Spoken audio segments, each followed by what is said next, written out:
നമസ്കാരം. പ്രകൃതി രമണീയമായ വയനാടിന്റെ സുന്ദരഭൂമിയിൽ ഇടുത്തി പോലെ പെയ്തിറങ്ങിയ കാലന്റെ രൂപത്തിൽ മഴ വന്നപ്പോൾ വയനാട് ജനതയുടെ ഹൃദയം ഒന്ന് പിടഞ്ഞു. ഒരു നിമിഷം അവരുടെ ജീവൻ തന്നെ പോയ അവസ്ഥയിലായിരുന്നു കാര്യങ്ങൾ എത്തിയത്. 2018-ലും 2019-ലും ഉൾപ്പെടെ മലയോര മേഖലകൾ അപ്പാടെ തകർന്ന പലരുടെയും ജീവിതം തന്നെ തകർത്തെറിഞ്ഞ ഒരു ദുരന്തമായിരുന്നു വയനാട്ടിൽ അടിക്കടി ഉണ്ടാകുന്ന ഉരുൾപൊട്ടൽ. ദുരന്തം നടന്ന ഉടൻ തന്നെ കേന്ദ്ര സർക്കാരിന്റെ ഭാഗത്തു നിന്നും നിർണായകമായ നീക്കങ്ങളാണ് ഉണ്ടായത്. മോദി തന്നെ നേരിട്ട് സ്ഥിതിഗതികൾ വിലയിരുത്തുന്നു. അതോടൊപ്പം തന്നെ കേന്ദ്ര ആഭ്യന്തര മന്ത്രാലയത്തിൽ അമിത്ഷായുടെ നേതൃത്വത്തിൽ കൺട്രോൾ റൂം തുറക്കുന്നു. ഇന്ത്യൻ ആർമിയും ഇന്ത്യൻ നേവിയും NDRF-ഉം ഉൾപ്പെടെ എല്ലാ കേന്ദ്ര സേനകളെയും വയനാട്ടിലേക്ക് അയക്കുകയും മദ്രാസ് റെജിമെന്റിൽ നിന്നും ആർമിയുടെ എഞ്ചിനീയറിംഗ് വിഭാഗം എത്തുകയും ബേലി പാലമൊക്കെ നിർമ്മിക്കുകയും ചെയ്യുന്നു. അങ്ങനെ അവർ രക്ഷാപ്രവർത്തനം ഏറ്റെടുക്കുന്നു. കൂടാതെ എല്ലാ സോണിലെയും ആർമി ക്യാമ്പിലേക്ക് മെസ്സേജ് അയച്ച് റെഡിയായിട്ടിരിക്കാനുള്ള കർശനമായ നിർദ്ദേശവും കേന്ദ്രം തന്നെ നേരിട്ട് നൽകി. കേന്ദ്രം തന്നെ ഏകോപന ചുമതല ഏറ്റെടുക്കുകയും അതോടൊപ്പം സുരേഷ് ഗോപിയും ജോർജ് കുര്യനും ഉൾപ്പെടെ അയക്കുകയും ചെയ്തു. കേന്ദ്ര സേനയുടെ തിരച്ചിൽ പൂർത്തിയാകുന്നത് വരെ ജോർജ് കുര്യൻ വയനാട് ക്യാമ്പ് ചെയ്ത് സ്ഥിതിഗതികൾ നേരിട്ട് കേന്ദ്രത്തെ അറിയിക്കുന്നു. സുരേഷ് ഗോപിയും അതുപോലെ തന്നെ കേന്ദ്രത്തെ എല്ലാ വിവരങ്ങളും അപ്പോൾ തന്നെ അറിയിക്കുന്നു. അതിനുശേഷമാണ് സുരേഷ് ഗോപിയും ജോർജ് കുര്യനും ഗവർണർ ആരിഫ് മുഹമ്മദ് ഖാനും ഉൾപ്പെടെ നരേന്ദ്രമോദിയെ കാണുകയും അതോടൊപ്പം വ്യക്തമായ റിപ്പോർട്ട് സമർപ്പിക്കുകയും സ്ഥിതിഗതികളെല്ലാം വിശദീകരിക്കുകയും ചെയ്തത്. അതിനുശേഷം മോദി വയനാട് സന്ദർശിക്കുകയും ചാർട്ട് ചെയ്തതിനേക്കാൾ അരമണിക്കൂർ നേരത്തെ വരികയും അതോടൊപ്പം തന്നെ വൈകി ഡൽഹിയിലേക്ക് പോവുകയും ചെയ്യുന്നു. എല്ലാ ദുരിതാശ്വാസ ക്യാമ്പുകളും അതുപോലെ തന്നെ ഉരുൾപൊട്ടലുണ്ടായ എല്ലാ സംഭവങ്ങളും കാണുകയും ചെയ്യുന്നു. വയനാട് കളക്ടറേറ്റിൽ ചർച്ച നടത്തിയ സമയത്ത് മോദി പറഞ്ഞത് വയനാട് നവവയനാടാക്കി മാറ്റാൻ കേന്ദ്രത്തിൽ നിന്നും എല്ലാ സഹായവും ഉണ്ടാകുമെന്ന് തന്നെയാണ്.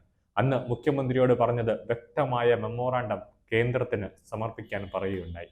എത്ര പേർക്ക് വീട് നഷ്ടമായി, നാശനഷ്ടം എത്രയാണ്, ദുരന്തത്തിന്റെ തീവ്രത എത്രയാണ് തുടങ്ങിയ എല്ലാ കാര്യങ്ങളും വ്യക്തമായി തന്നെ റിപ്പോർട്ടിൽ ഉണ്ടാകണമെന്ന് മോദി പിണറായി വിജയനോട് പറഞ്ഞതാണ്.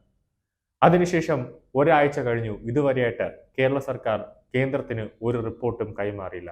കേന്ദ്രത്തിന്റെ താല്പര്യം ഇത്രത്തോളമാണോ എന്ന് ചോദിക്കേണ്ടിയിരിക്കുന്നു. മോദി വന്നപ്പോൾ റിയാസ് പറഞ്ഞത് 2000 കോടി രൂപ ആവശ്യപ്പെടുകയുണ്ടായി. കണക്കില്ലാതെ വെറുതെ പണം അനുവദിച്ച് തരാൻ കഴിയുമോ റിയാസ് എന്നൊരു ചോദ്യമോടെ ഉണ്ട്. സുരേഷ് ഗോപിയോട് ധനസഹായത്തെ പറ്റി ചോദിച്ചപ്പോൾ കേരളം റിപ്പോർട്ട് കൊടുത്തില്ല, കൊടുത്താലല്ലേ എന്തെങ്കിലും ചെയ്യാൻ പറ്റുകയുള്ളൂ എന്ന് സുരേഷ് ഗോപി പറഞ്ഞു. വയനാട്ടിൽ മുണ്ടക്കയിലുണ്ടായ ഉരുൾപൊട്ടലിൽ മരിച്ചവരുടെ കുടുംബാംഗങ്ങൾക്ക് 2 ലക്ഷം രൂപയും പരിക്കേറ്റവർക്ക് 50,000 രൂപയുടെ ധനസഹായം നേരത്തെ തന്നെ കേന്ദ്ര സർക്കാർ പ്രഖ്യാപിച്ചിരുന്നു. വയനാടിന്റെ പുനർനിർമ്മാണത്തിന് പണം തടസ്സമാവില്ല എന്ന് മോദി ജനങ്ങൾക്ക് ഉറപ്പ് കൊടുത്തിട്ടാണ് വയനാട്ടിൽ നിന്ന് ഡൽഹിയിലേക്ക് പോയത്. പക്ഷേ സംസ്ഥാന സർക്കാരിന്റെ കാര്യസ്ഥത എന്ന് വേണമെങ്കിൽ പറയാം. റിപ്പോർട്ടുകൾ താമസിക്കുന്നു. ചീഫ് സെക്രട്ടറിയോട് ചോദിച്ചപ്പോൾ ഇനിയും ഒരാഴ്ച സമയമെടുക്കും റിപ്പോർട്ട് തയ്യാറാക്കാൻ.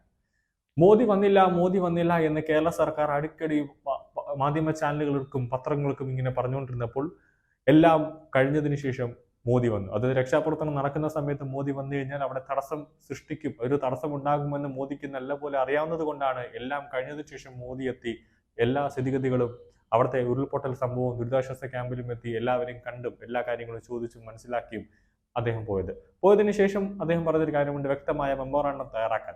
പക്ഷെ ഒരു 2 ആഴ്ച ആകാൻ പോകുന്നു ഇതുവരെയായിട്ട്. ഇത്രയ്ക്കും ഒരു താല്പര്യം ഉണ്ടായിരുന്നെങ്കിൽ കേരള സർക്കാർ അപ്പോൾ തന്നെ 2 ദിവസം എടുത്ത് ഉറക്കമൊഴിഞ്ഞെങ്കിലും ഇരുന്ന് റിപ്പോർട്ട് തയ്യാറാക്കി വ്യക്തമായി തന്നെ ചടിലമായി കേന്ദ്രത്തിലേക്ക് അയക്കുമായിരുന്നു. പക്ഷേ അവിടെ ഒരു സാവകാശം കാണിക്കുന്നു. വയനാട് നിർമ്മിക്കാൻ മുഖ്യമന്ത്രിയുടെ അക്കൗണ്ടിലേക്ക് എത്തിയത് വെറും 200 കോടി രൂപ മാത്രമാണ്. അത്രയും പോരാ, ഒരു 1500 കോടി അല്ലെങ്കിൽ 2000 കോടിയെങ്കിലും കിട്ടിയാലേ വയനാടിന് എണീച്ചു നിന്ന് ശ്വാസം വിടാനുള്ള ഒരു ആരോഗ്യമെങ്കിലും ആ പണം കൊണ്ട് വയനാടിന് കിട്ടുള്ളൂ. അതിന് കേന്ദ്രമാണ് ചെയ്യേണ്ടത്. അല്ലാതെ 2000 കോടി 3000 കോടി വേണമെന്ന് ഇവിടുന്ന് മെസ്സേജ് അയച്ചാൽ തരാൻ പണത്തിന് ഓരോ കണക്കുമുണ്ട്.